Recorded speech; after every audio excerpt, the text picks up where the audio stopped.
So start करते हैं ratio analysis में।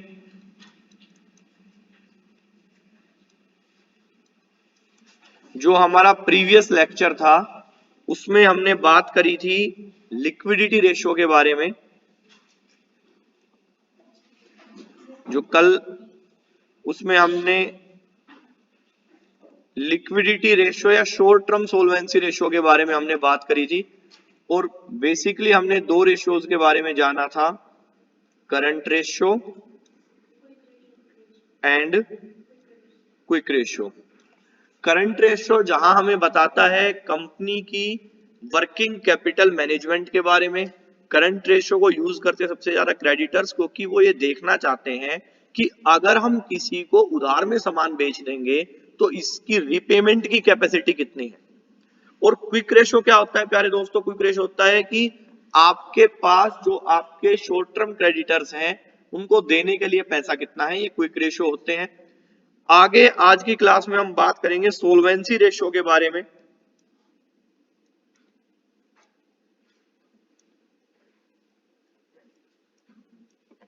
या इसको बोलते हैं कैपिटल स्ट्रक्चर रेशियो।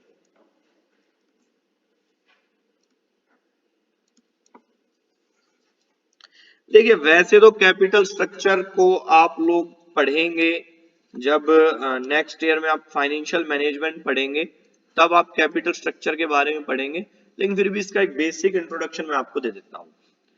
देखिए एक बिजनेस है एक्स, एक बिजनेस है वाई और एक बिजनेस है जेड।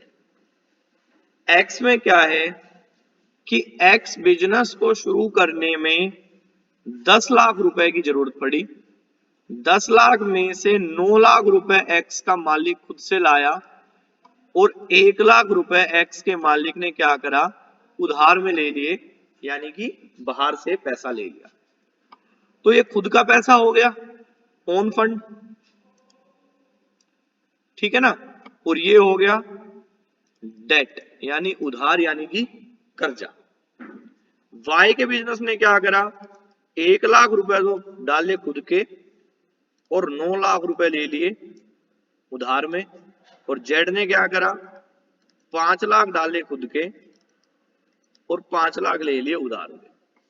तीनों बिजनेस ने 10 लाख रुपए, 10 लाख रुपए और 10 लाख रुपए डाल के स्टार्टिंग करी, ठीक है। अगर मैं इस इंफॉर्मेशन को हटा दूं पहले वाली को, तो एक जस्ट मैं क्या बता रहा हूं कि 3 बिजनेस स्टार्ट हुए, एक्स, वाई और जेड, और तीनों ने 10 लाख रुपए लगा के बिजनेस को स्टार्ट किया।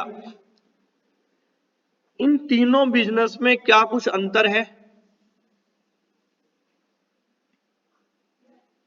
क्या अंतर है तीनों बिजनेस में? लेकिन चलो ये इंफॉर्मेशन भी अब तुम्हारे सामने है, ठीक है ना। तो इन तीनों में डिफरेंस क्या है बेटा? कुल मिला के बात क्या है, एक्स का जो मेन फाइनेंस है वो खुद से आ रहा है, वाई का जो है वो बाहर से आ रहा है, और जेड का जो है वो मिक्सअप है। जो ये खुद का फंड है ना, इसे बोलते हैं इक्विटी, प्यार से इक्विटी, ठीक है। और डेट को तो प्यार से डेट ही बोलते हैं आप, ठीक है। तो यानी कि जो ये है ना, ये स्ट्रक्चर, ये है इस कैपिटल का स्ट्रक्चर, इसलिए इसे बोलते हैं कैपिटल स्ट्रक्चर। कैपिटल स्ट्रक्चर क्या बताता है कि जो कैपिटल बिजनेस में लगी हुई है उसका स्ट्रक्चर क्या है, कौन सा पैसा बिजनेस के खुद का है, कौन सा पैसा बाहर से लोन पे लिया हुआ है, ठीक है। इसका बेटा प्रॉफिटेबिलिटी पर भी असर पड़ता है। बात समझ में नहीं आ रही है? इसका प्रॉफिटेबिलिटी पर असर पड़ता है। यहां पर क्या होगा कि इक्विटी से पैसा ज्यादा ले रखा है, तो जैसे ही प्रॉफिट आएगा तो क्या करना पड़ेगा, लगभग सारा पैसा इक्विटी में बट जाएगा, बिजनेस के लिए आगे ग्रोथ के लिए कम पैसा बचेगा। बस में नहीं आ रही है? यानी खुद का पैसा ज्यादा लगा रखा है, लेकिन यहाँ पे क्या होगा, जैसे ही प्रॉफिट ज्यादा आएगा जो इंटरेस्ट है वो फिक्स अमाउंट पे पे करना होता है, है ना। तो इनके पास बहुत ज्यादा पैसा बचेगा, कम शेयर होल्डर है, इनके पास बहुत ज्यादा पैसा बचेगा, इनके पास कोई 50-50 है ही, लेकिन इसमें रिस्क भी उतना ही ज्यादा है, ठीक है ना। तो शॉर्ट टर्म सोल्वेंसी में हमें यह पता चलता है कि डेट और इक्विटी का हिसाब किताब क्या है, कैपिटल स्ट्रक्चर का हिसाब किताब क्या है। तो कैपिटल स्ट्रक्चर को अगर समझने में आपको कोई प्रॉब्लम हो तो आप पूछ सकते हैं अभी, ठीक है। कैपिटल स्ट्रक्चर से आगे बढ़ूं मैं, तो ये है सोल्वेंसी रेशियो जो आपको बताता है कैपिटल स्ट्रक्चर एंड डेट के बारे में। और सोल्वेंसी रेशियो में जिस रेशियो को हम सबसे पहले पढ़ते हैं उसका नाम ही है डेट इक्विटी रेशियो।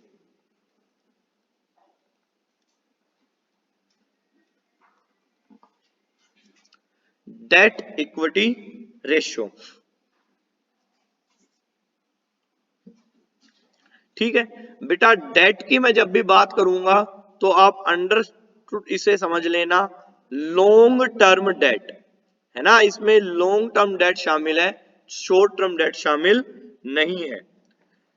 तो बेटा ये रेशियो क्या होता है, रिलेशनशिप बताता है डेट एंड इक्विटी की, यानी कि लॉन्ग टर्म डेट कितने हैं इक्विटी के बारे में। और ये रेशियो कभी भी 2:1 से ज्यादा नहीं होना चाहिए, यानी कि जो आपके डेट हैं वो आपकी इक्विटी से 2 गुना से ज्यादा नहीं होने चाहिए, ठीक है ना। और निकाला कैसे जाता है डेट इक्विटी रेशियो, तो डेट इक्विटी रेशियो का फॉर्मूला हो गया डेट डिवाइडेड बाय इक्विटी, ठीक है ना। तो 2:1 का मतलब क्या हो गया कि 1 लाख अगर आपके इक्विटी से आ रहे हैं तो 2 लाख कहां से आ रहे हैं, डेट से आ रहे हैं, ठीक है ना। अब एक बात समझो तुम, अगर मान लीजिए इस बिजनेस को पैसे की जरूरत पड़ती है एक्स को, और एक्स लोन लेने के लिए चला जाता है, तो क्या इसको लोन आसानी से मिल जाएगा, मेरे हिसाब से मिल जाएगा, है ना। वाई को पैसे की जरूरत पड़ जाती है और वाई लोन लेने के लिए चला जाता है, तो क्या वाई को आसानी से मिलेगा, नहीं। देने वाले कहेंगे भाई तू तो पहले ही इतना गड़ा लिया बैठा है ना। बात समझ आ नहीं आ रही है। अच्छा, ये अगर इसको इक्विटी इशू करनी है तो ये तो आराम से कर भी सकता है ना। लेकिन इसको इक्विटी शुरू करने, इक्विटी वाले भी डरे बैठे रहेंगे, यार तूने कहीं शेयर खरीदे, बता ऐसे बिजनेस का मालिक कोई क्यों बने जिसके ऊपर पहले ही बहुत सारा कर्जा हो। बात में मारी नहीं आ रही है। तो डेट इक्विटी रेशियो का आइडियल रेशियो 2:1 है, लेकिन 2:1 से ज्यादा नहीं होना चाहिए। अगला है बेटा second, debt to total fund ratio.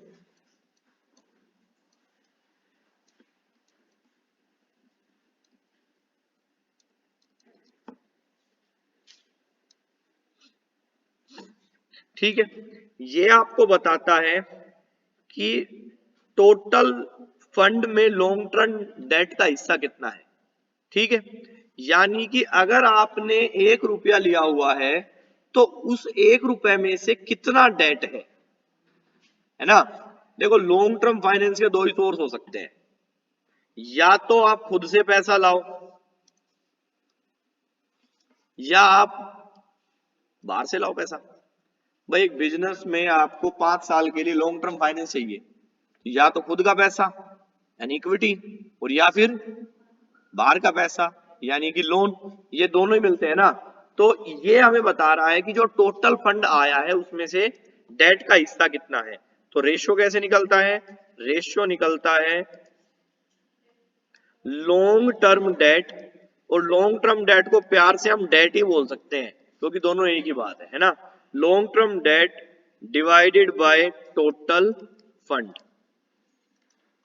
Business के पास टोटल कितना पैसा आया और उसमें से डेट में से कितना आया। लॉन्ग टर्म फंड कैसे निकाल सकते हैं, लॉन्ग टर्म फंड निकल सकता है share holders fund plus long term date. Share holder fund में लॉन्ग टर्म डेट जोड़ दीजिए, आपके पास आ जाता है। और शेयर होल्डर फंड्स में क्या क्या चीज आती है, share capital, reserve and surplus, ठीक है ना। जो कैपिटल में है, जो रिजर्व एंड सरप्लस में है।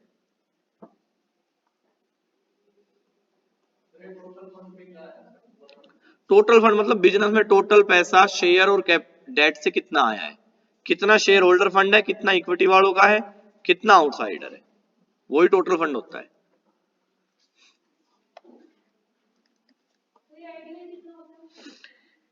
आइडियल वैसे मतलब कि अगर उसके हिसाब से देखो तो ये 2/3 हो तो आइडियल है ये, सामने वाले के हिसाब से देखा जाए तो। नेक्स्ट है debt to total assets ratio.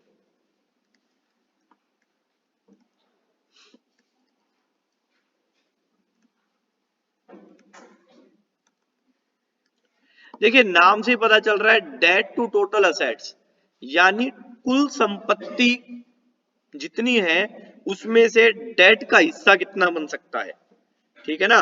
तो ये कैसे निकलता है, debt to total assets ratio निकलेगा टोटल लॉन्ग टर्म डेट यानी debt divided by total tangible assets,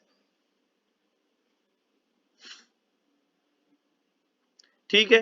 ये जितना कम हो उतना अच्छा है। अब आप समझे कि debt to total assets ratio अगर कहीं 0.5 है तो व्हाट डज इट मीन कि आपके बिजनेस में अगर 1 लाख रुपए की संपत्ति है ना तो 50,000 के हकदार तो कौन है, कर्जदार, बाकी बची 50,000 आपकी है। और अगर ये बेटा 0.7 हो गया तो जितनी आपकी टोटल असेट्स है उसका 70% तो कौन लेंगे, कर्जदार लेंगे, है ना। और अगर 0.2 है तो इसमें अच्छा कौन सा है, 0.7, 0.9 या 0.2, 0.2, बात समझ नहीं आई। तो debt to total assets ratio जितना कम हो उतना अच्छा है, यानी कि आपकी कुल संपत्ति की संख्या आपके डेटर से बहुत ज्यादा होनी चाहिए।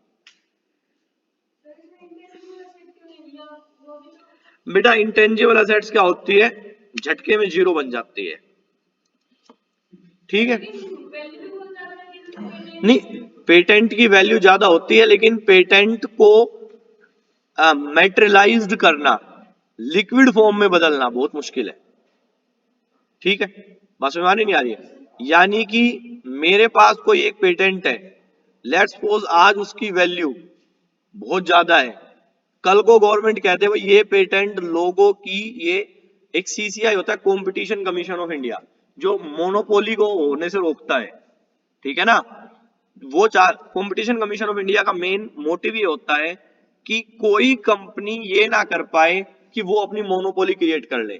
जियो के ऊपर सीसीआई ने जब एयरटेल और वोडाफोन ने केस करा था तो जियो के ऊपर इसका जुर्माना भी लगा था कि भाई आप मोनोपोली को बढ़ा रहे हो, है ना।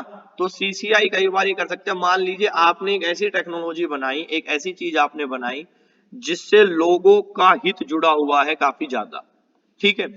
एंड देन आपने उसको पेटेंट ले लिया, 2-3 साल तक आपको पेटेंट मिला, एंड देन गवर्नमेंट ये कह सकती है भाई इस टाइम के बाद ये और कोई भी ये बना लेता है या ये लोगों के हित में, इसलिए उसका पेटेंट कैंसिल करा जा रहा है। तो इंटेंजिबल असेट्स का क्या है, फेयर वैल्यूएशन करना बहुत कम वो है, बहुत मुश्किल है ना। गुडविल है किसी की, अब गुडविल कोई ऐसे बुक में लिखा बैठा हो 10 लाख की, और जब उसको बेचने चले तो ना निकले वो 2 लाख की भी, है ना। बेटा जितनी भी मनी होती है, मनी वो सभी इंटेंजिबल होती है, मनी की कोई फिजिकल एग्जिस्टेंस नहीं होती, ठीक है। जो आपके जेब में रुपए रखे हुए हैं ये भी इंटेंजिबल है, ठीक है। वैल्यू बेटा कभी भी इंटेंजिबल वो है जिसको आप देख नहीं सकते, छू नहीं सकते। लाइक मेरे पास ये 100 रुपये है, ये बेटा 100 रुपए नहीं है। वैल्यू क्या है, वैल्यू इसके अंदर जो स्टोर करी गई है ना वो है एक प्रोमिस, जो आरबीआई का गवर्नर मुझे कह रहा है कि भाई इसके बदले में आपको 100 रुपये की वैल्यू मिल जाएगी। टेंजिबल असेट्स की वैल्यू कभी भी किसी चीज से कम नहीं होती है, मतलब ऐसा नहीं है कि एक बिल्डिंग है और मैंने कह दिया आज से इसकी वैल्यू 0 तो 0 बन जाएगी, लेकिन इस नोट की वैल्यू 0 बन सकती है ना। 500 और 1000 रुपए के नोट की वैल्यू 0 बनी, वैल्यू इसकी नहीं है। इंटेंजिबल असेट्स वो होती है जिनका खुद का कोई पदार्थ नहीं होता, जिनकी कोई सेल्फ एग्जिस्टेंस नहीं होती, जो किसी चीज में स्टोर करे जाते हैं। जैसे कि एक सॉफ्टवेयर है, उसको किस में स्टोर करा जाता है, पेन ड्राइव में, है ना। मोबाइल फोन में भी स्टोर करा जा सकता है, कंप्यूटर में भी स्टोर करा जा सकता है। बात में आ रही नहीं आ रही है। इसी तरह मनी को इस कागज में भी स्टोर करा जा सकता है, पेटीएम में भी स्टोर करा जा सकता है, गूगल पे में भी स्टोर करा जा सकता है। मुद्दा ये कागज नहीं है, मुद्दा है मनी। और वो मनी क्या है? इंटेंजिबल है। और वो मनी सिर्फ एक बिलीव है आपका, हमारा और हमारे जैसे लाखों लोगों का, कि इसके बदले में हमें चीज मिल जाएगी। अब ये बिलीव कैसे बदलता है वो जरा बात समझना। रेवाड़ी में 10 का सिक्का नहीं चलता, ठीक है ना, और पूरे जहान में चलता है। क्यों नहीं चलता? क्योंकि यहां के लोगों को उस सिक्के पर बिलीव नहीं है, ठीक है। तो चाहे वो क्रिप्टो करेंसी हो, चाहे वो एक्स करेंसी हो, चाहे वो वाई करेंसी हो, मनी ऑलवेज इंटेंजिबल होती है। मनी को आप देख नहीं सकते, हाँ कैश को देख सकते हो। बात समझ नहीं आ रही है?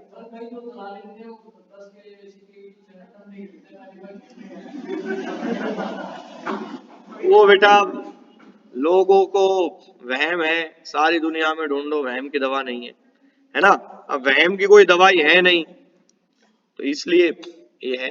लेकिन आप, एक कंट्री है जिम्बाब्वे, जिम्बाब्वे में केवल जिम्बाब्वे की करेंसी नहीं चलती और सारी चलती है। केवल जिम्बाब्वे की करेंसी को छोड़ के वो कहते हैं और कोई भी करेंसी ले आओ वो चल जाएगी, जिम्बाब्वे की नहीं लेंगे। हुआ क्या, वहां पे एक बड़ी विजनरी प्राइम मिनिस्टर थे, उन्होंने क्या, प्रेसिडेंट से सॉरी, उन्होंने क्या करा, उन्होंने, उनके ऊपर जब डेट ज्यादा हुआ, सरकार के ऊपर कर्जा हुआ, उन्होंने लोगों को लोक लुभावन, उसके लिए उन्होंने करेंसी को प्रिंट करवाना शुरू कर दिया।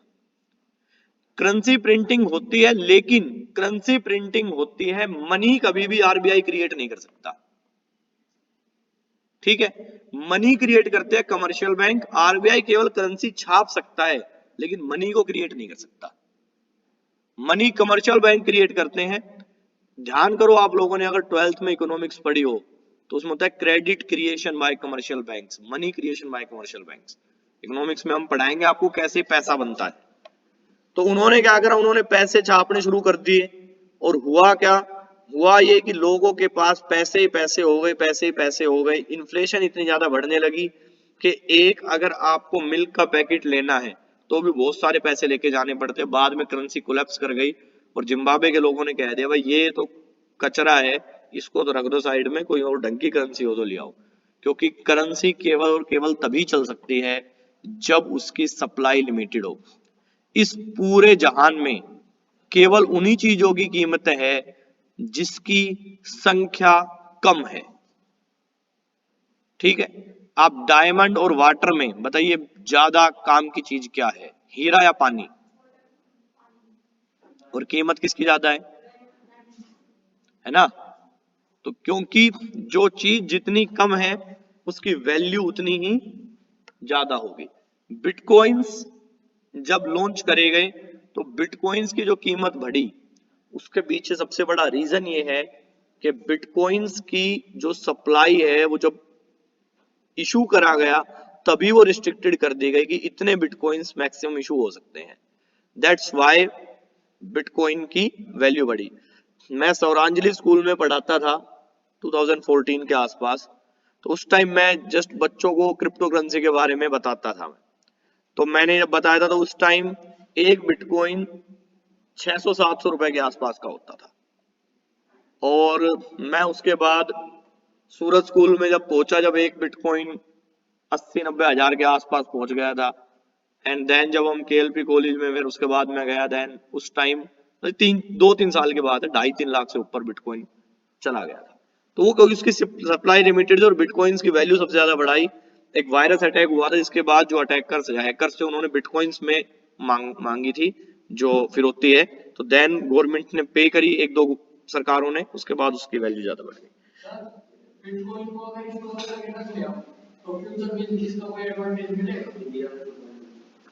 देखिए बिटकॉइंस को आप स्टोर करके रख लीजिए, बिटकॉइंस को आप एक वैलेट में स्टोर कर सकते हैं, जो आपका वैलेट रहेगा उसमें। तो फ्यूचर में बेनिफिट क्या मिलेगा, फ्यूचर में जितना प्राइस रहेगा बिटकॉइंस का, वो आप बिटकॉइंस को उसको दे दीजिए, आपको उतना प्राइस मिल जाएगा। बात समझ नहीं आ रही है? अब ये तो है नहीं कि वो बिटकॉइन कोई असली में कुछ ऐसा निकल के आ जाएगी धातु, वो तो वर्चुअल ही है, वो तो है ना। हाँ हाँ हाँ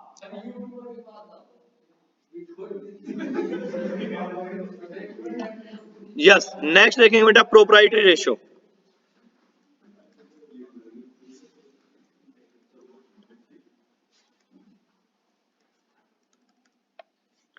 प्रोप्राइटरी रेशियो बेटा, प्रोप्राइटरी रेशियो को इक्विटी रेशियो भी बोला जाता है।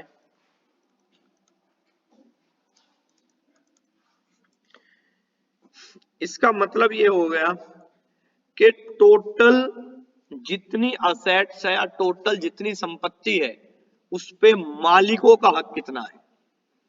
ठीक है, जो एक्स फर्म मैंने आपको बताई थी, एक्स फर्म, उसका प्रोप्राइटरी रेशियो बहुत ज्यादा है, क्योंकि इसमें जो मैक्सिमम फंड है वो ओनर्स के द्वारा दिया गया है।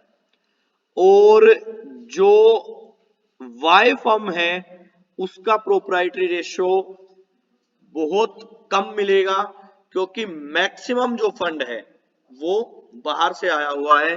तो यही प्रोप्राइटरी रेशियो में है। प्रोप्राइटरी रेशियो मींस कि आपके फंड का कितना हिस्सा, ठीक है ना, मालिकों के द्वारा आया गया है। तो प्रोप्राइटरी रेशियो का जो फॉर्मूला होता है, प्रोप्राइटरी रेशियो, वो होता है शेयर होल्डर्स फंड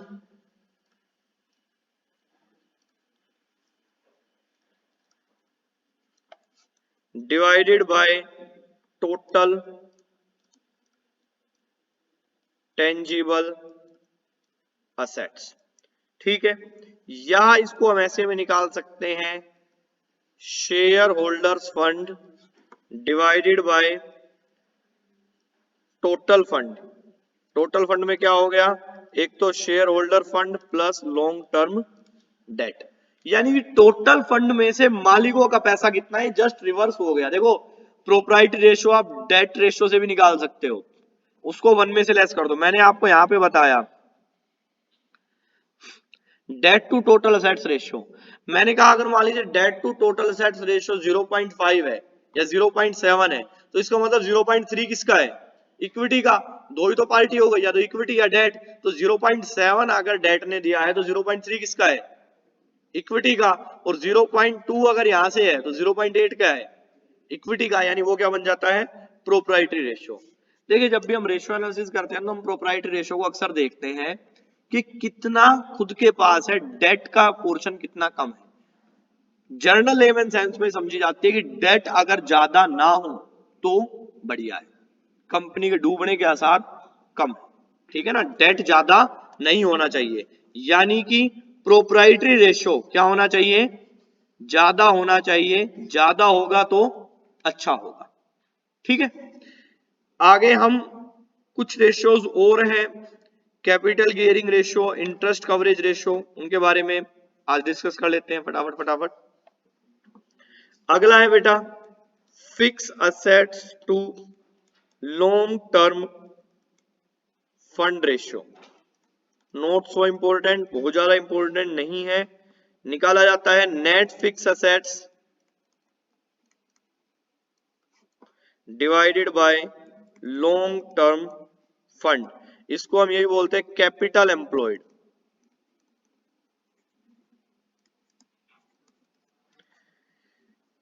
ठीक है भाई, तो जो नेट फिक्स असेट्स हो गई बेटा, net fix assets, net fix assets होती है फिक्स असेट्स माइनस डेप्रिसिएशन।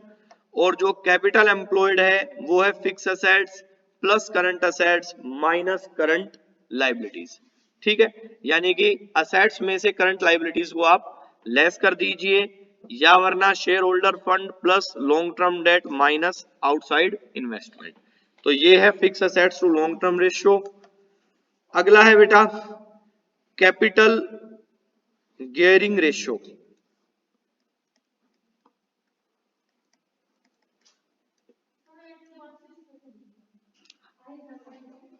5 है।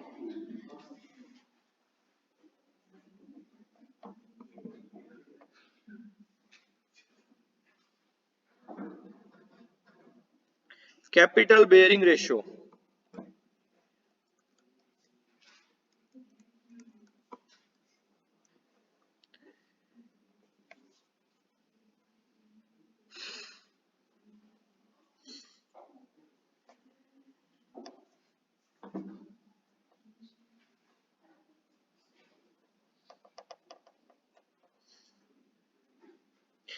देखिए बेटा, जो भी कैपिटल बिजनेस में इन्वेस्ट करी जाती है वो मेनली दो तरह की होती है। एक जो कंपनी के ऊपर फिक्स चार्ज लेके आती है, like preference share, like debenture, जिनसे जब आप वो कैपिटल लाते हैं तो आपको एक फिक्स अमाउंट ऑफ, जैसे आपने बैंक से लोन ले लिया, कैपिटल आ गई, लेकिन आपको क्या करना पड़ेगा, हर साल एक फिक्स चार्ज उसका पे करना पड़ेगा। और दूसरी वो है जो आपके ऊपर कोई फिक्स चार्ज नहीं लेकर आती, जैसे इक्विटी, लेकिन उनको प्रॉफिट में से आपको हिस्सा देना पड़ता है डिविडेंड वगैरह के बीच में। ठीक है, तो जो कैपिटल बेयरिंग रेशियो होता है वो होता है कि टोटल जो कैपिटल आई है उसमें से कितनी ऐसी है जो फिक्स कॉस्ट के साथ आई है। ठीक है, तो इसको कैपिटल बेयरिंग को फिलहाल अभी आप एक साइड में रखना, इसको हम दोबारा जब क्वेश्चन करेंगे उस टाइम हम इसको करेंगे। एक इंपॉर्टेंट रेशियो है जो कि मेरे को बताना थोड़ा सा ज्यादा जरूरी है, वो है इंटरेस्ट कवरेज रेशियो। और ये बताना इसलिए जरूरी है क्योंकि जब आप रियलिटी में रेशियोज को देखेंगे तो हम देखते हैं प्रोप्राइटरी रेशियो क्या है, ठीक है, फिर उसके बाद हम जो मेनली देखते हैं वो हम देखेंगे इंटरेस्ट कवरेज रेशियो क्या है।